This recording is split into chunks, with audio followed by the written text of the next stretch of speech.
Hey everyone! Welcome back! I am back today with more Mob Psycho 100. You guys, I am very excited. If you're joining me early today, you know what it means. It means you are one of my awesome patrons. Thank you so much, and as always, I'm sending you up those big old hugs right through that screen. And if not, still thank you for joining me today. I'm glad you're here. I do hope you'll consider supporting me that way. The link to my Patreon is going to be in the description down below. So I'm really enjoying Mob Psycho so far. And I have to say, Mob is really, he's so sweet. And I just loved how last episode, and even just since the series started, we've gotten to see, he's very good and honest and humble, but he's also a little bit gullible. And you could really see that in last episode when he gets the love letter that is very obviously not written by someone interested in him or a female, but he's just kind of okay. He's so sweet and he's very fun to watch. It's very interesting to me that they have put him in this position where he has these incredibly strong powers, yet, he doesn't really see a lot of merit in his powers. He acknowledges that he is very powerful, but he kind of sees them as at best, dangerous, and at worst, just kind of not something that makes him unique or special as a person or anything like that.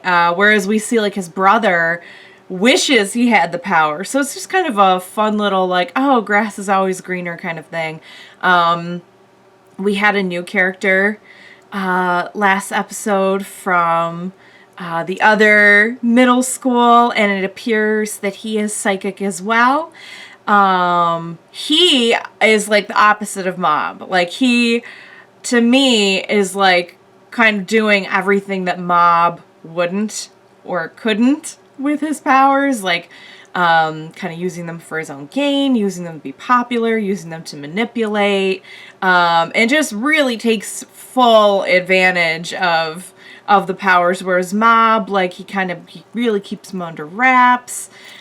He would never use them for harm, he never uses them against humans. And they had a very small confrontation, not even a confrontation, but they just kind of met and interacted at the end. And I could kind of tell that, I think his name's Teru, the other kid seemed surprised, and I don't know if he was intimidated, but I think he was surprised, intrigued, So it's really, all we've ever really seen is how people who don't have psychic powers interpret Mob's power level with that. So now we kind of have a little bit more of a basis of comparison with Teru to be able to, he seems like he has a little bit more background info on it, so we can kind of really get some insight as to how powerful Mob is with his psychic abilities. And we know he was making some progress towards another explosion, so we'll see. I don't know. Couple episodes ago, he just woo! It escalated very quickly. So I'm curious to see what's going to happen next, where this is all going. I'm really loving the show so far. So what do you say we get started with another episode of Mob Psycho 100? Let's go.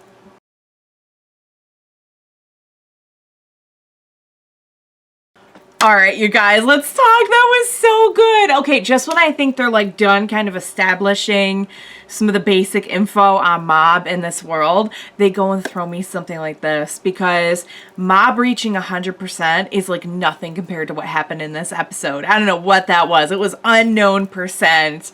And I really think there is some kind of, I don't know if there's a creature inside of him. It almost looked like there was a creature inside of him. But there's a power inside of him that I don't know how it came to manifest in him specifically.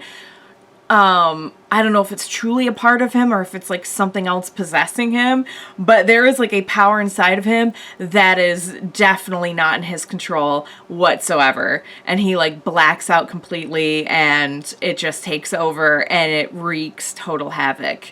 That was insane. And so we know now that one of the reasons why Mob is so intent on, you know, not using his powers, not overusing his powers, really being careful about, you know, not using them for any kind of like evil, is because of the incident that happened with him and his brother when they were younger. And it looked like Mob just straight up like killed a bunch of dudes and accidentally kind of hurt his brother as well. And his brother was like, no, but then when he flashed back at it, he's like, that was not my brother. That was something else. So, wow, guys. So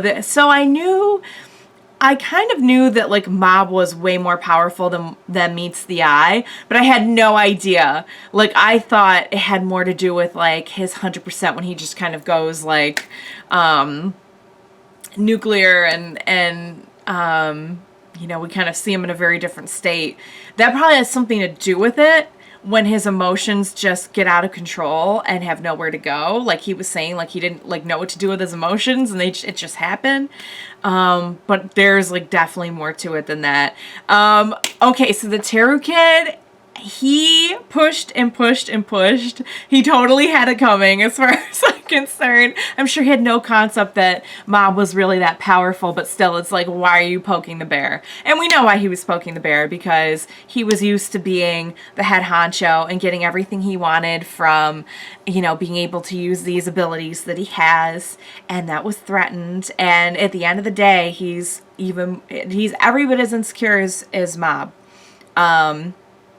Only Mob is really trying to not rely on his powers too much. Not only to prove that, like, he can do something without the powers and he is worth something without them, but now we know because of the totally unbelievable danger that his powers could pose. So I can't wait to know more about that. Dimple, though, is at the end of Dimple. He's in all the credits and everything. I'm gonna be really sad if that's the end of Dimple. He was pretty funny. I love it when Mob like flash back on like the good times. And so much of it was like really wrong and shady. Oh, speaking of flashbacks, like Reigan was super decent and like a great mentor in that moment. Like he may be like a con artist, but he seemed like he genuinely like cared and was trying to impart good knowledge and life advice to Mob. And it's a good thing he did, because it seems like that really did shape how he's handling his powers in a positive way. All right, guys. I can't wait to see what happens next. Wow, there's so much more to this than I thought. Like, there's definitely going to be, like, layers of world building. Like, I can tell right now. And I'm just so enjoying it. And Mob is really a very strong contender for best boy right now. He's so sweet. And he caught a cold. Poor baby. I hope he recovers quickly. So, all right, you guys. I hope you had as much fun with that as I did. I had a blast. No pun intended. At the explosion of power that occurred in this episode. I'm so happy you joined me today. Thank you. Please be sure to join me next time, and we will watch it together. Bye for now, guys.